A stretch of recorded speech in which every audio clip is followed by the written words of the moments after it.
Cody, I came up with your new Top 100 Games theme song. Oh, great, let's hear it. Alright, here it goes. Some people think that it would be lame sitting around reviewing games. Cody does that and ain't it a shame? Now my friends, it's time for Cody's Top 100 Games. What do you think? I don't like it. Ah, he likes it!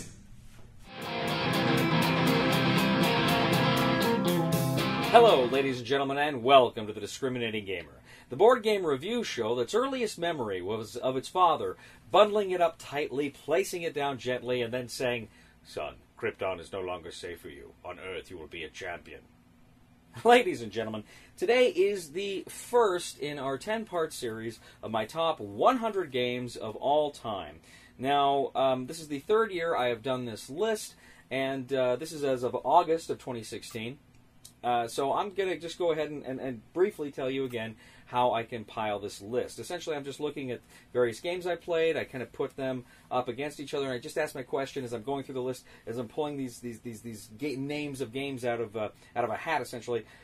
What do I think is more fun? Where do I put this? Where do I put this? And then I kind of I think about it. I go back. I refine the list. I just think how fun are these games for me personally to play? You may completely disagree with this list. I don't care. I do care. I have such an inferiority complex. But anyway, ladies and gentlemen, I'm going to give you my top 100 games of all time. Today, we're going to be taking a look, of course, at numbers 100 through 91. So buckle up, because here we go.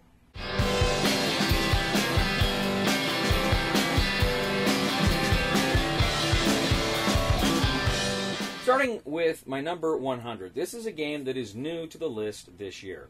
This is a game that, to be blunt, the components are not great, but the game is a lot of fun. It's a railroad game, and it's kind of different from any other railroad game I've ever played. This is The Last Spike from Columbia Games.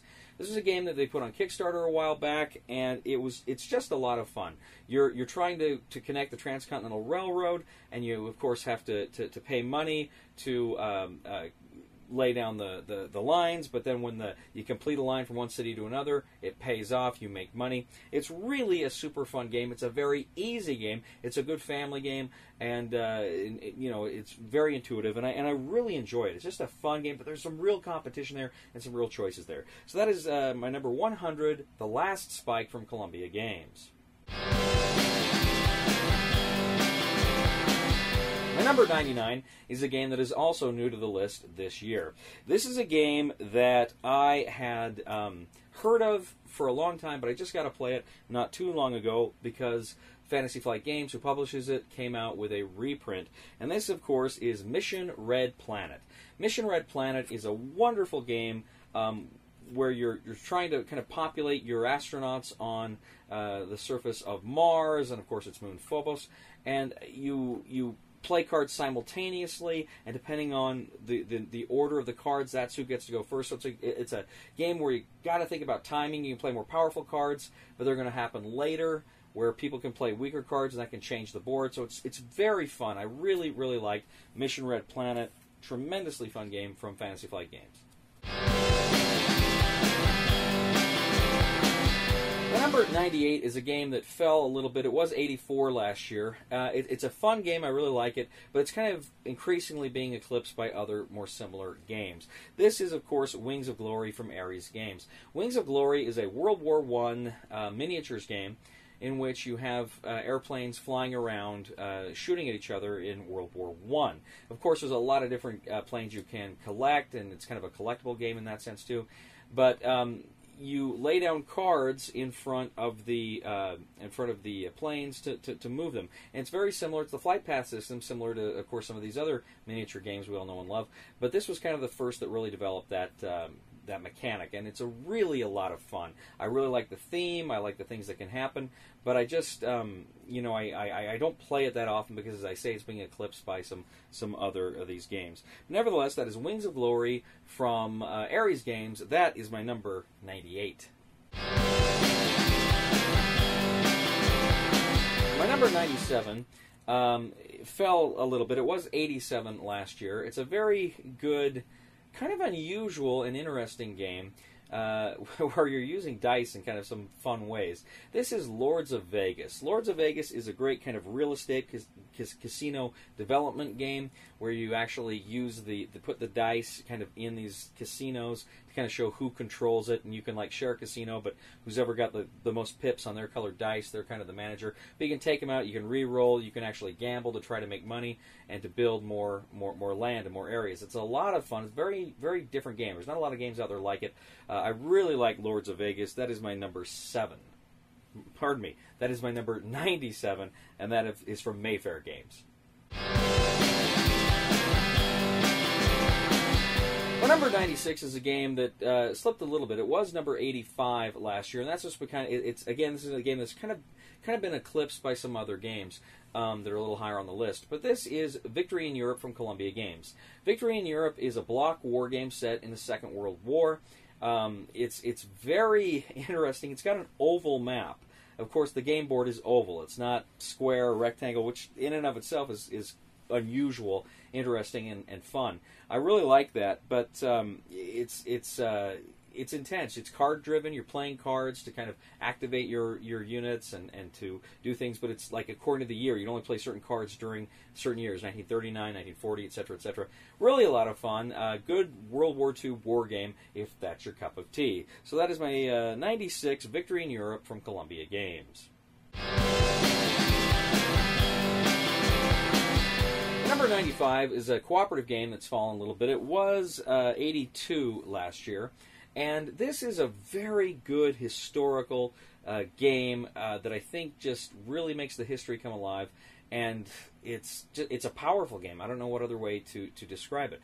But on top of that, it's also really fun and intense. This is Freedom, the Underground Railroad from Academy Games. Freedom, the Underground Railroad, of course, is a game in which you are trying to help these human beings that are being treated as slaves in the American South in the antebellum era.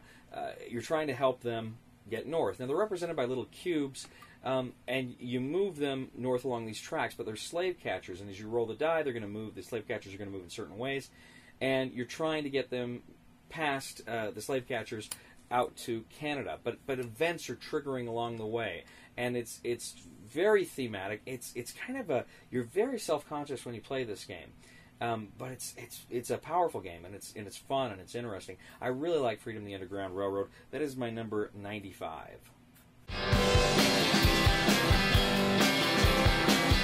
94 is another game that's fallen a little bit. This was my 76 last year. This is Mystery of the Abbey. Mystery of the Abbey is a great game. It's a lot like Clue, but it's a lot better. It takes place, of course, in kind of a 13th, 14th century monastery where a monk has been murdered, and you're going around trying to question and find out who the murderers were. And, of course, every player has cards of who the murderer isn't that they know, and you're trying to ask questions of other people. And the questions can be quite open.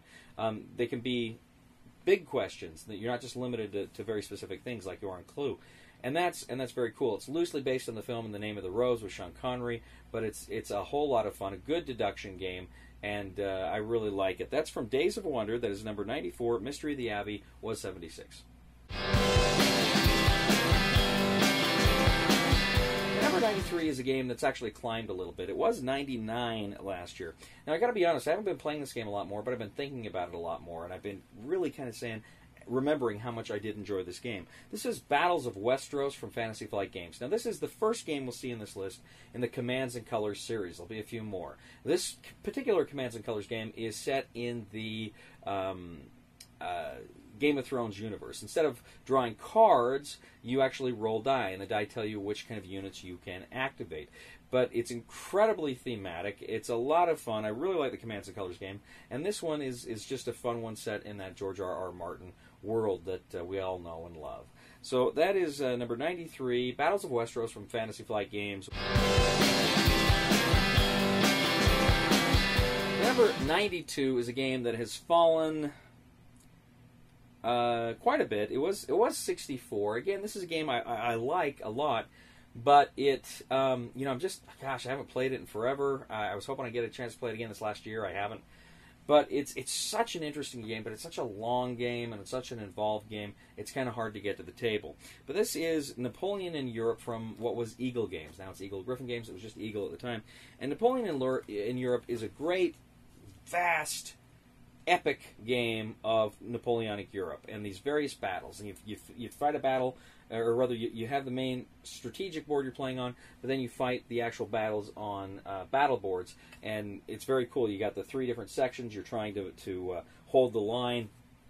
Really quite brilliant how they made this game with the different mechanics and the different boards. Really like it. There's diplomacy in it. There's just outright conflict. Different cards you're going to play are going to do different things.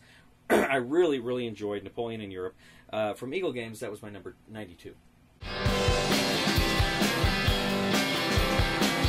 Number 91 is another game that creeped up a little bit. It was at 94, and again, this is not necessarily a game I've been playing a lot, but it's a game that I've been thinking a lot about, and this is Tannhauser. And Tannhauser is a great game set in this kind of alternate history.